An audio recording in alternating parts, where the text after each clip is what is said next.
we are now currently transitioning multi-layered plastic to monomaterial. And by doing that,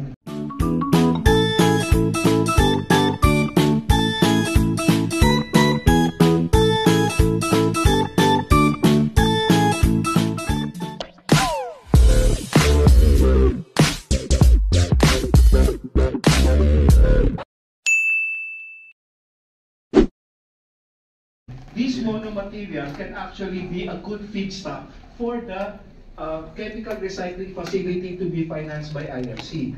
We are envisioning that because the target set for EPR is, to be honest, very high, but industry is stepping up to the plate to put up the necessary infrastructure. Otherwise, mape-penalize po kami pag hindi namin na-achieve yung mga targets na sinet sa amin. Alright, I understand the EPR, that you are mandated to come out with a recyclable equipment as well. But the timeline is how many years? EPR po is 6 years. By 2028, we're required to recover 80%. And you were coordinating with the DNR with this? Yes, sir. DNR, anong inputs nyo about this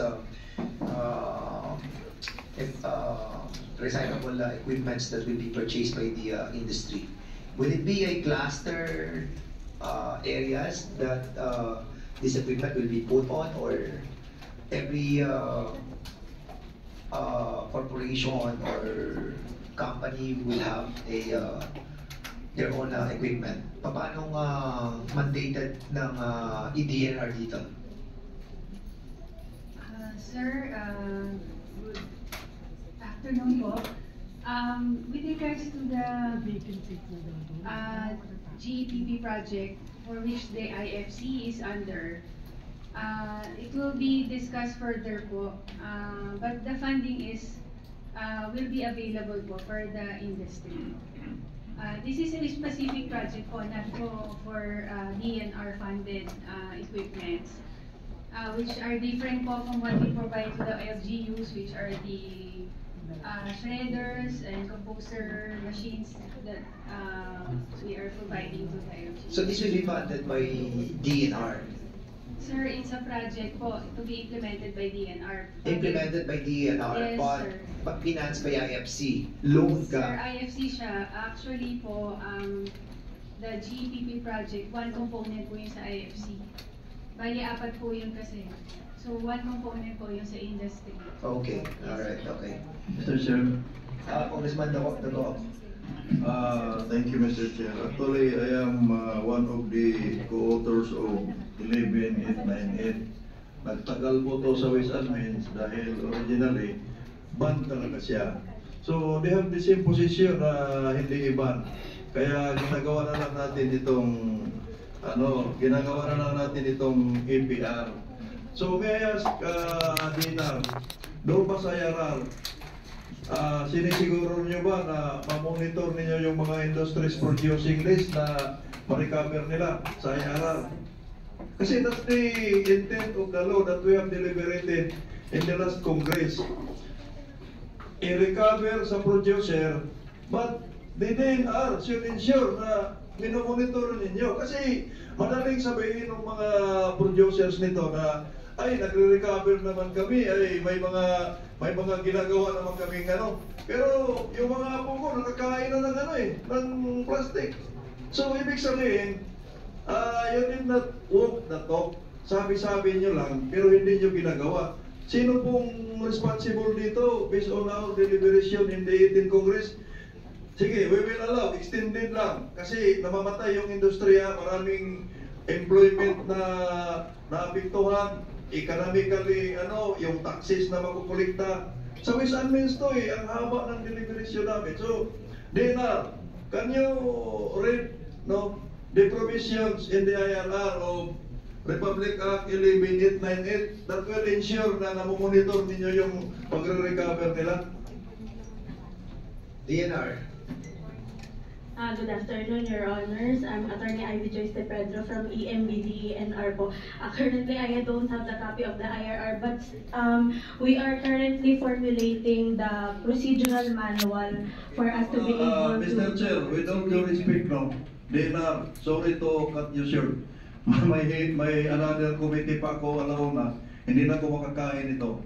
Again, I would like to reiterate for the record, Mr. Chair, ang haba ho ng interpellation ko sa Ways and Means sa 11898. At in the end, no, we approve the walang banning kasi originally the bills ay ban talaga. But there should be a government agency that would ensure na mag-recover talaga yung ano. So, huwag niyong sabihin na wala na ginagawa niyo pa yung IRR, yung steel crafting. Mali po yun. Mali po yun. Ang gusto ko lang marinig, there is a provision in the IRR na talagang minomonitor ninyo, nare-recover nila. Kasi that's the intent of the law, na sila ang mag-recover doon sa produce nila. Kasi kahit po punduhan ng World Bank yung mga sinasabi ninyo, sinabi na nga kanina nung isang resource person natin na nagsara na nga sila doon sa facility na yun kasi kulang yung ano, pero hindi na mangyayari. Magkautang na naman tayo ng planta na yan, tapos hindi naman gagana dahil kulang ng na-recover na raw material. So, we just want to make sure na tama po yung pangungutang natin. So, ano, Dina, can you read the provision sa IRR? Tapos na yung IRR yan eh. Yes po, Mr. Chair. There is a provision in the IRR, Section 19. Well, this is anchored in the law itself as pertaining to the audits of the APR program implementation of the obliged enterprises, wherein the obliged enterprises are required to submit come June 30, 2024 for the compliance year 2023 of their APR compliance audit report. Mr. Chair, Sa tama po, Congressman Dugo. that is in accordance with the law that we have passed in the 18th Congress. Pero very general po yun. Imagine, sila lang din ang magsasubmit sa inyo na ito yung na-produce namin, ito yung na-recover namin. On your part, anong ginagawa ninyo? Yan po ang problema sa ating mga government. Wala nga agency. monitoring tama sa Kahit sa taxation, congressman. pasa tayo ng mga additional taxes dito. Kasama Pero hindi naman nakukulikta. Yung mga nagbabayad lang ang Minsan patuloy malayo na lang binabanggit nagbabayad eh. palagi. Yung mga nag-iibig, patuloy na nag-iibig. So, Mr. Chair, for the record, no, I am requesting the DNR, linawin ninyo, paano nyo i-monitor na yung nire-report nila ay tama. Hindi yung very general provision. I do not agree with that IRR. Hindi lang umabot sa website yan nung pinasa ninyo yung IRR. Dapat malinaw po doon na monthly ba ino-audit ninyo? Hindi yung naghihintay lang kayo sa air condition room ninyo. Pero yung report nila nare-recover 90%, pero nagpa-flooding tayo. Mali po yun, inconsistent sa report, nare-recover. Pero konting ulan lang, hindi na natin madaanan yung Espanya. So, hindi po ganon. Please, do your responsibility, DNR. O para sa akin, okay na po, Mr. Chair, yung extended na recovery. Kasi wala pong neutral po siya. Kaya lang, implement natin ang maigi na kung if I will produce 20 tons, ma-recover ko man lang yung 90% of that. Kasi that's yun ang pinag-usapan eh. Nagkanya-kanya kayong recover. Dapat accountable kayo because you produce this. Kasi ang deliberation sa 898, saan nag-ugat? Saan galing? Kaya doon sa pinanggalingan natin doon natin sa pinanggalingan siya in-arrest yung problema. So kung ikaw ang nagsilang sa mga anak na yan, responsibility mo na pakainin at pag-aralin. That's the intent of the law. Ikaw ang nag-produce sa plastic na yan, ay i-recover mo para hindi magkalat. Yun lang naman eh. So, sino ang magpamonitor? Ang mga parents kung pinapalaki niya, DSWD, Governo, DNR, yung monitor. Kung talagang nag-produce sila 20 tons, na-recover nila. Yun lang naman. Thank you, Mr. Chair. Okay, pinag-iinit yung ulo ni Congressman Dagoco. So, Congressman Dagoco. So, malaman po natin, how many percent ba yung i-recover nyo? Kasi in accordance with the extended EPR law, there are certain percentage of the recovery, di ba? Yes po, Mr. Chair, as provided by the law itself, Oh.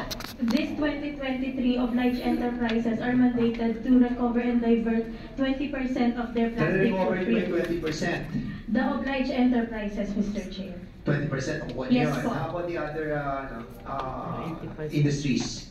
All obliged enterprises covered under the EPR Act of 2022, Mr. Chair, are Pero mandated as to... possible kung marirecover nyo yung, but, well, in accordance with the law, it's only 20%. Yes, And then, for the year 2020. after, how many percent?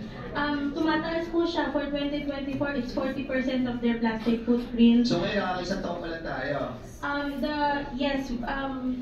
The compliance year will be ending on December 31, 2023, and the EPR compliance audit report shall be submitted by the obliged enterprises come June 2024. Pero ang sabi ni Congressman Dagoco, okay, don't rely on the, on the mga, sa report nila, dapat mismo kayo yung monitoring ninyo. Yes po, Mr. Chair, we Do you have people going around to monitor as well yung kanilang mga compliance? Currently, Mr. Chair, we have already partnered up with different development partners for us to be able to Do you have the formulate manpower to do that? the procedure. Actually, Mr. Chair, the law did not provide for additional funding for Ano ba dapat ang DNR. policy natin sa IRR? Binibidyohan kayo pinupuntahan niyo yung mga area para kino-complete nyo talaga yung compliance. Yes, Mr. Chair, Diba? we are formulating Okay, you the do that. procedural Can you do manual. that? Yes, So we have the Mr. power Chair. to yung oversight power namin, we will practice it on the next, Yes, Mr. next, Chair. ano ba yun, 24? Yes, Mr. Chair. But Ayun, kailangan. right now, we are still Hindi na assessing yan. the Attorney ng organizational structure of the EMB because the law itself did not provide for Kailangan to, malayo kasi. manpower and funding support for the implementation of the EPR Act. That is one of the... Mr. Chair. Pero yun ang kasi sabi kanina ni Congressman Dago, okay, sometimes we have to have an extra effort because we are in the government. We are not relying on always on the funds that will be given to us, di ba? Yes, Mr. Chair, Sometimes we it's have our partnered responsibility. Yung bayo po, iba po yung makina niyan. So hindi po retrofitable yung mga makina. And second thing, when we talk about bio, we have to be careful because starch-based yan, nagko-compete yan sa food supply ng tao. So, baka pagdating ng panahon, tumaas ang presyo ng mga pagkain natin, mga starch, mga etc. Mr. Lau, sorry you cannot use that as a justification dahil bakit tumaas yung presyo. Ano ba mas mahalaga sa'yo? Yung presyo ng pagkain o yung environment na hinihinga mo? Yung pareho oxygen po mo, yan. yung kinakain mong isda, baka kumakain ng plastic You cannot use that as a, okay, if it would be costly for the industry to retrofit, or there's no technology to retrofit it, I guess it's now high time. You guys